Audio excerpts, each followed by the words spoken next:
होते पीले थव जी। मन के काहे रोजे हो जथे, जब धन होते पीले थव जी।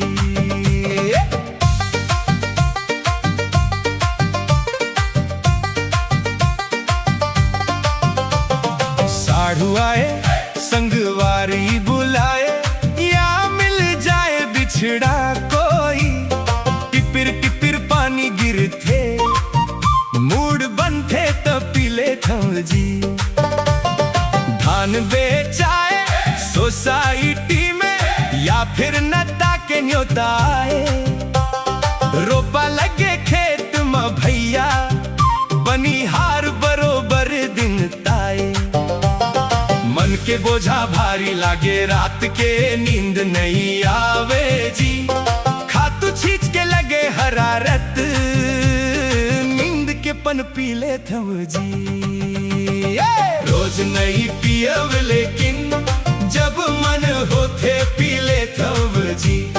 मन के काहे रोजे हो जथे, जब धन होते पीले थव जी।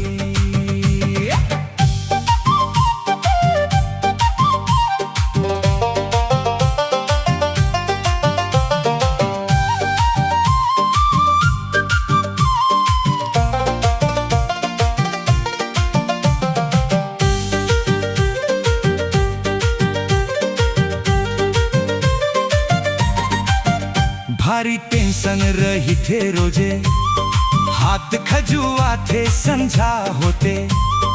उम्र बढ़त है देह पिरा थे, भले खिसा के पैसा सिरा थे। नाता गोता सब दूरी हागे, कोनो नहीं आवे दुआर मोर। एक ठन लथा बर्बाद करिस, सुनना होगे संसार मोर। रोके बर मनला बिकट रोकथो, फिर कोनो ला भट्टी जावत देखथो।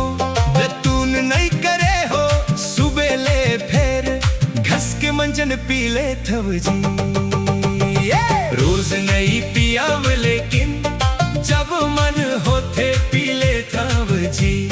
मन के काहे रोजे हो जथे, जब धन होते पीले थव जी।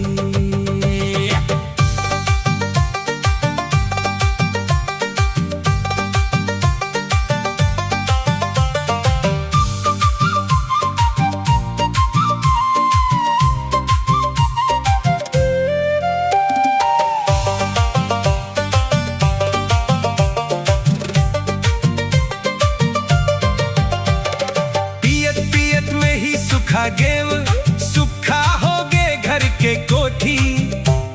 लइका बाई सबोरी साए, प्रेरितों में बारी तोती। घर में कल्हा होते रोजे, बाई बात नहीं माने मोर। लइका देखते मूला रोके, पर मन नहीं माने मोर। पानी टपकत है बरसात में, दिन अब कैसे काटब जी। बर्तन गहना सबो बेचागे, खेत बेच के पीले थव जी। रोज नहीं पियाब लेकिन, जब मन होते पीले थव जी। मन के काहे रोजे हो जथे, जब धन होते पीले थव जी। रोज नहीं पियाब लेकिन, जब मन होते पीले थव जी। मन के काहे रोजे हो जथे, जब धन होते पीले थव जी।